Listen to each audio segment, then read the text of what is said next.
What up, B Squad? It is your boy JB, and we are here today, you guys, with another brand new review for The Real Housewives of Dubai, Season 2, Episode 6, you guys. This episode is titled Deserted Friendships, you guys. Now, before we go ahead and get into the review, if you guys are watching this video or any other on the channel and you guys aren't subscribed yet, then I'll need you guys to do me a solid favor and stop taking me out on this date and having me pay for it at the end of it. You guys know the routine. You can do me that favor by liking the video, subscribing to the channel, and turning on your post notifications, you guys. And with that out of the way, without further ado, let us go ahead and discuss this episode of The Real Housewives of Dubai, shall we? All right, you guys. So this episode opens up where we last left off. And you guys remember that the ladies were at the desert and it was a back and forth between Stanberry and Sarah, as well as the black woman and Talene, right? Like I said last week, and I'll still stand on what I said last week, I do feel like that other black woman was being very dismissive to her friend, right? If Talene is sitting here telling you how she feels, then I mean, the least you can do is be like, okay, you know what? I hear you. We've talked about this, and why are we still on this subject? Like, you could have said something to that effect, but she didn't. And let's just also be real with each other, right? She is being messy. She is stirring the pot, but this is Housewives as well. So I'm not like too upset with her for what she's doing. It's it's getting some drama going a little bit. Is it stupid drama? It is. Is it petty? Very much so, right? But I just wish that she had been a little bit more receptive to her friend. But I also will say, looking at Talene a little bit, I would say I don't understand why Talene didn't pull like the same way she pulled Stanberry to the side. You could have pulled your friend aside, but they did have that dinner with each other, and that dinner didn't go anywhere. So that's why I'm like, okay, she did try, but the dinner didn't go anywhere, and that's because of that other black woman, right? So then we move over to Sarah and Stanberry going back and forth with each other, right? And surprisingly, I was Team Stanberry in this particular scene because it's so weird with Sarah that Sarah is up here trying to defend the other black woman and tell the other black woman, well, you don't mean that. This is what you mean. It's like, no, I think that woman is saying exactly what she feels and what she means. And I find it contradictory to Sarah when she was talking about Ayan and the fact that Ayan uses what happened to her as an excuse, but then you sit here and you excuse everything that this woman is saying. Oh, she's drunk. Oh, she doesn't mean that. Oh, this. Oh, that. Oh, da da da da da. Sarah, I did like Sarah last season, but so far this season, I ain't feeling Sarah. Sarah is getting on my nerves, and I'm gonna tell you guys in a little bit, go a little bit deeper into why Sarah's getting on my nerves because it's actually getting ready to come up. Because at one point, Sarah took the other black lady away from the table so that they could have a conversation with each other, right? And so the other black woman asked for Lisa to come and talk to them, and this is deflection, like complete deflection. So the other black woman decides that she wants to bring up the conversation that happened when Saba, Sarah, and who else was and it was she was there when they went out and they were asking Ayan about Lisa and if everything was good at home. Now, Sarah, I gotta call BS where BS is, right? Because you want to say, "Oh no, I was asking like is, family good? Is home good? Everything good?" You were not doing it in a concerned sense. Like, let's be real, Sarah, with each other.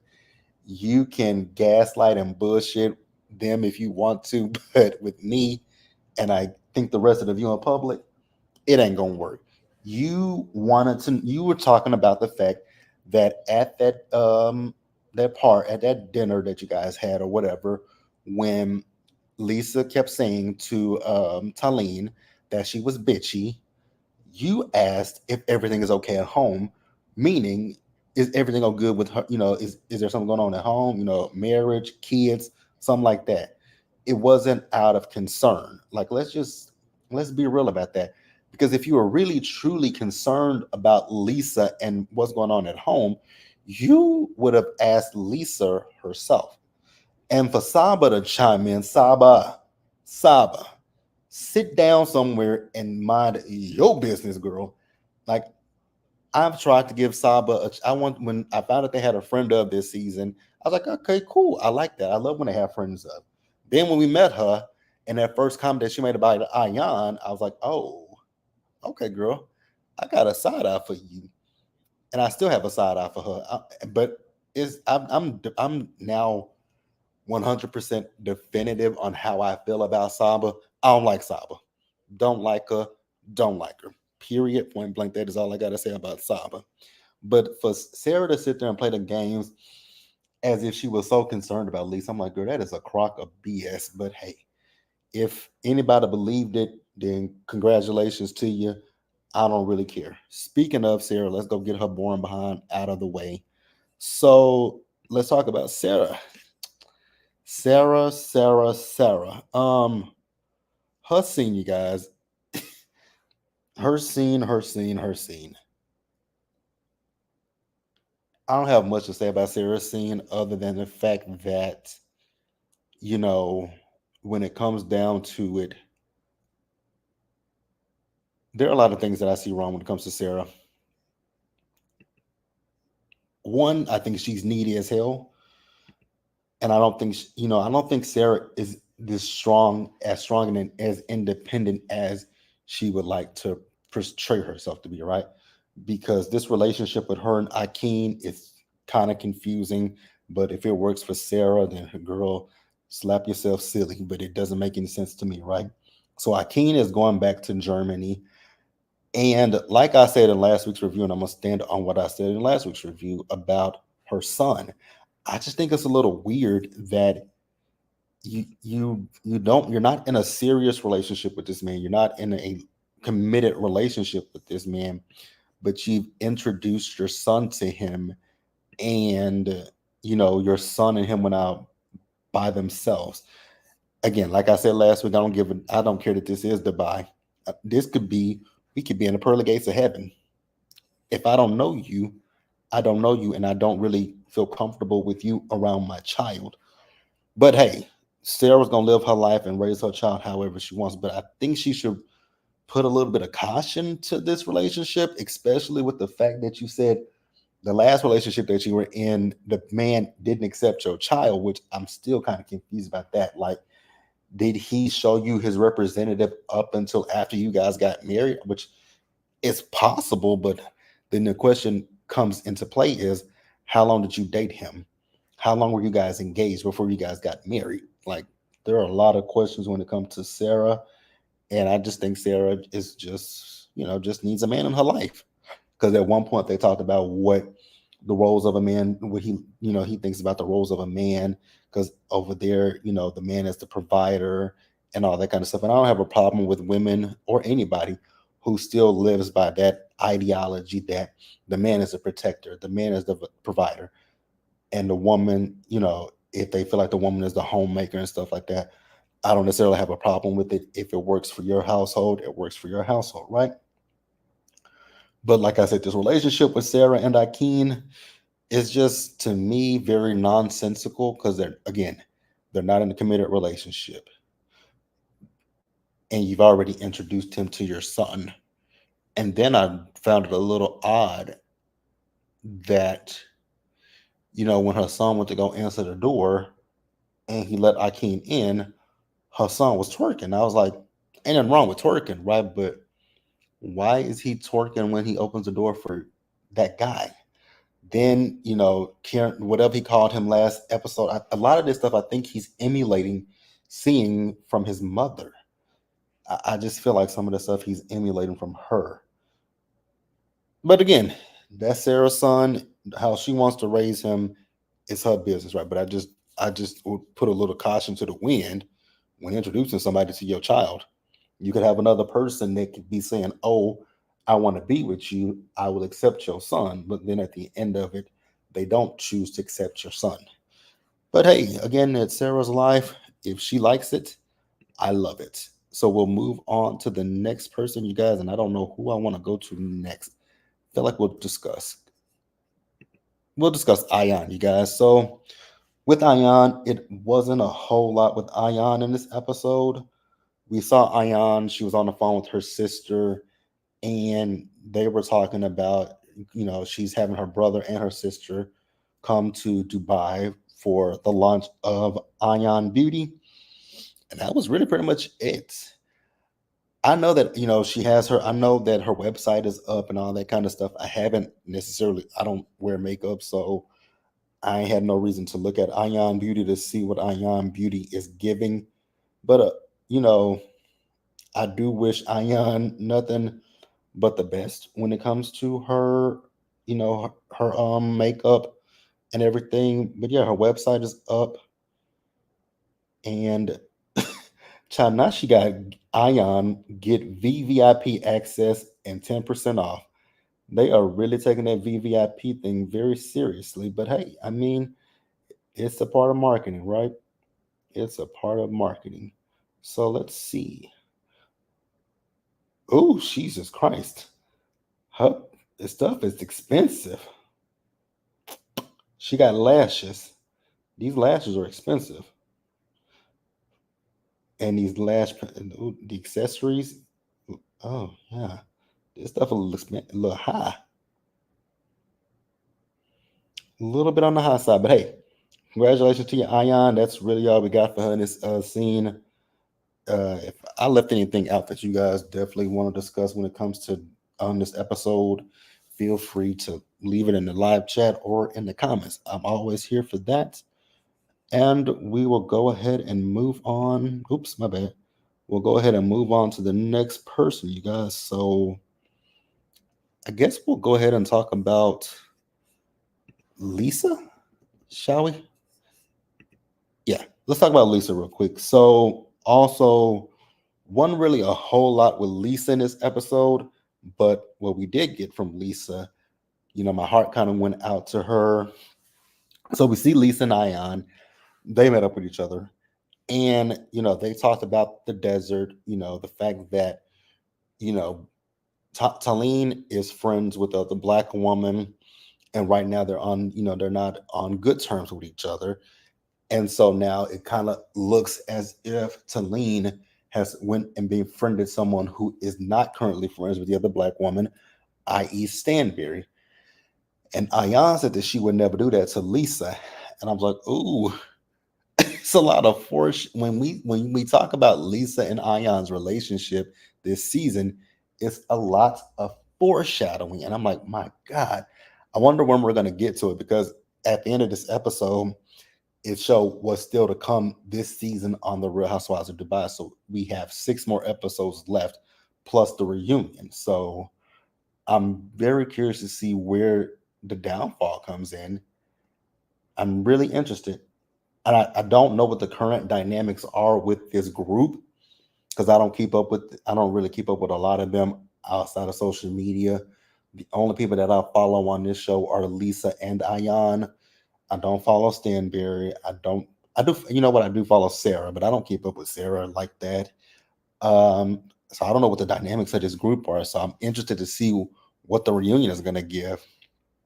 But you know, Lisa said that with the whole thing with Sarah, it was kind of triggering for her because she was talking to, I think her husband's name is Rich, and he was telling her that she's always too tired for SCX. And I was like, yikes, that's kind of that that's not a good.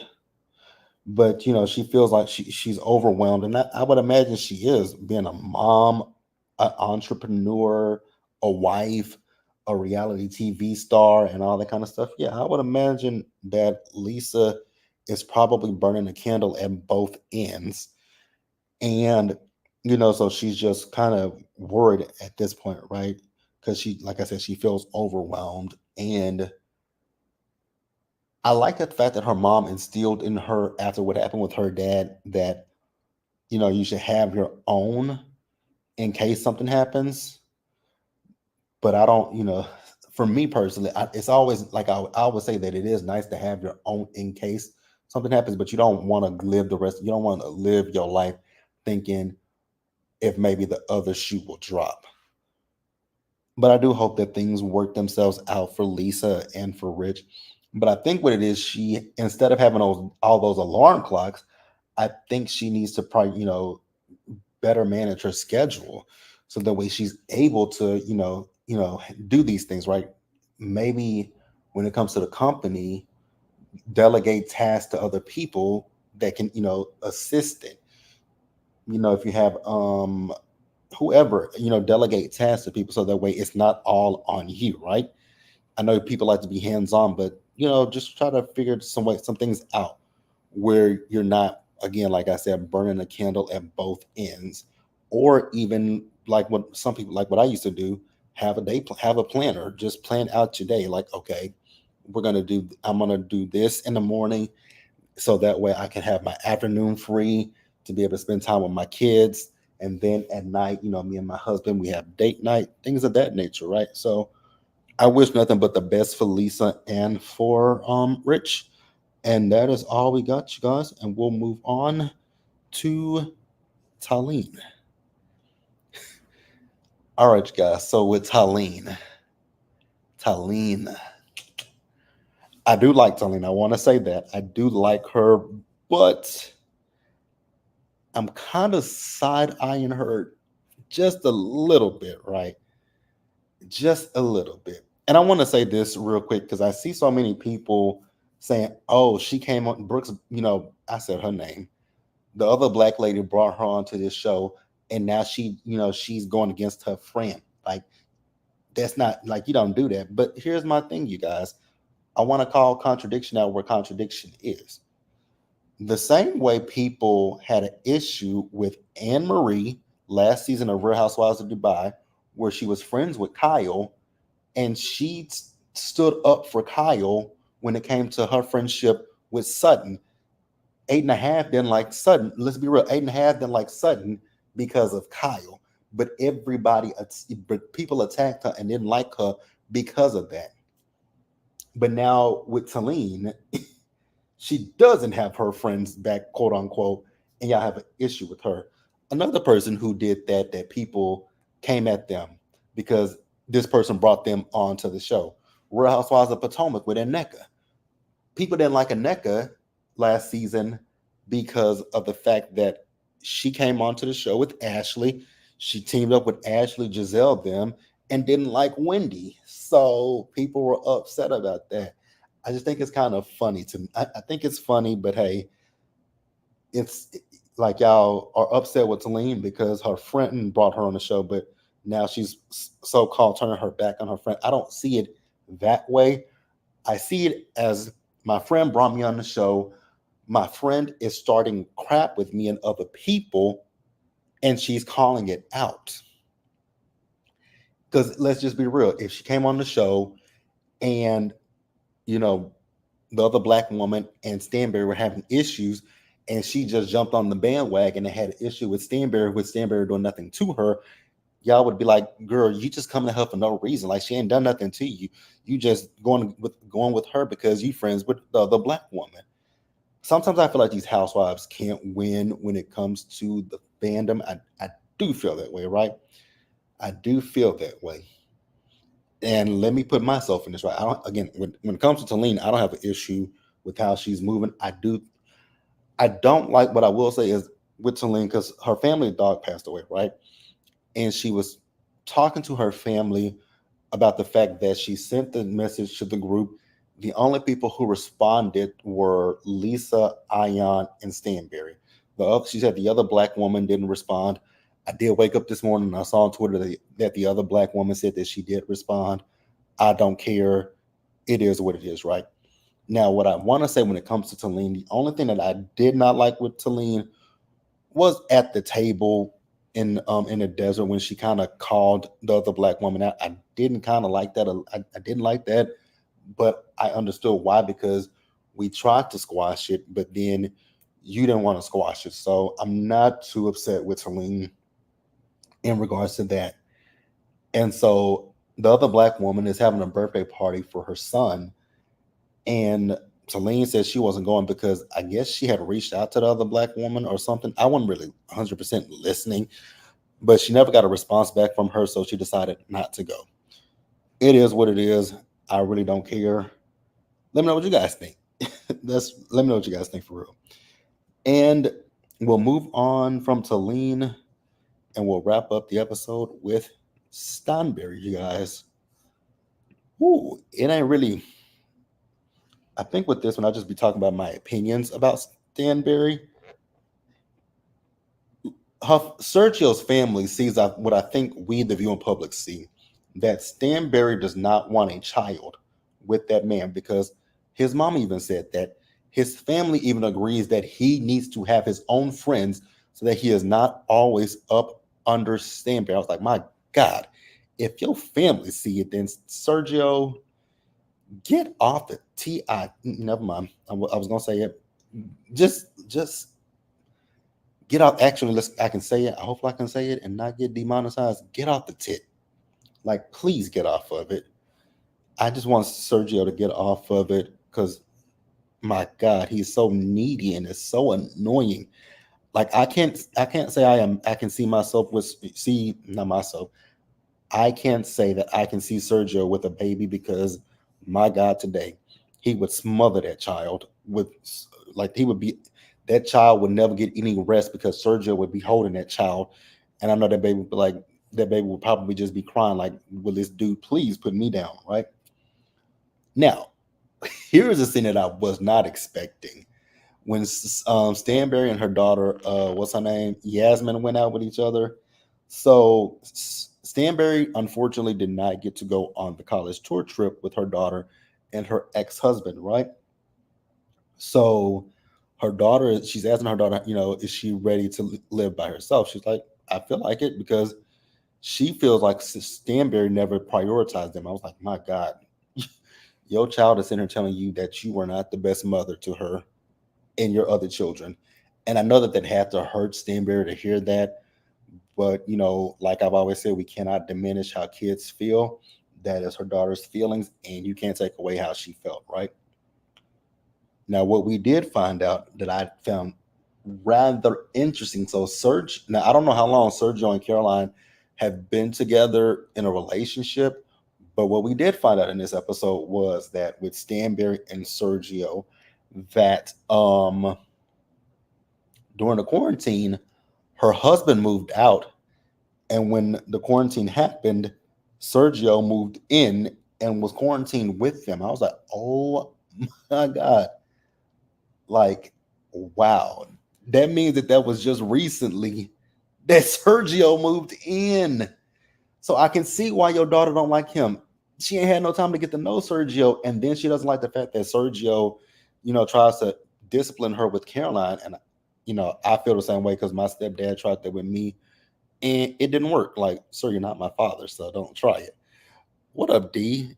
D says, I already figured Yasmin didn't see it for Sergio and had a contentious relationship with her mom, but wow, she really aired both of them all the way out. She did.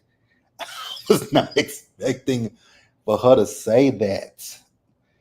When she said that man moved in during the quarantine and her daddy moved and the dad moved out, my mouth dropped. My mouth dropped. You also say D also says that timeline is looking mighty suspect. It is. And it's kind of showing me more and more with Stanberry. I don't see Stanberry and Sergio's relationship lasting. Because I don't think that she really likes, I don't think she likes Sergio like that. Like it feels like a marriage of convenience is what it's really giving. Because the quarantine that was 2020. This was filmed in 2023, so it was only three at this particular time. It was only 3 years of 2023, right? It was 3 years ago at this particular time. So, and damn, They got married season one. So season one, I believe, filmed in 22. So y'all had only, oh my God, this timeline is terrible, Stanberry. Terrible, terrible, terrible. My God. So I have so many questions. I wonder what, so for their father to move out and they got a divorce. I wonder, was Caroline messing with Sergio before she got divorced? Oh, Andy, I hope you know what, when Andy asked them questions for the reunion, I'm gonna be right there in that stuff asking this question because I need to know the answer to this question, Stanberry. Were you and Sergio together before you divorced your husband? Because it sounds like you moved from one relationship to the next one. My God, I see why you don't want no child. Like I just don't think that Stanberry is interested in Sergio like that, and neither would I. He's so needy. Sergio is the most whiniest, neediest. I don't even know if whiniest is a word, but he's whiny and he's needy. But yeah, you guys, that's all I got for this episode. If you guys want to discuss that other black woman, feel free to do it in the live chat or in the comments below because I have no intentions of discussing her. I fast forwarded through every last one of her scenes. So be sure to like the video, you guys, subscribe to the channel, turn on your post notifications, share the video, you guys, and into the next one. Stay safe, take care of yourselves, you guys, wash your hands, be blessed, and I'll see you guys in the next one. So I will also be going live on, so the Real Housewives of Orange County premieres tomorrow. So I will go live on Friday for OC, and then oh God, next week New Jersey is back. Thank God, it's 3 episodes left of this season with New Jersey, and we're done. So I'll see you guys for, like I said, OC on Friday. See you guys later.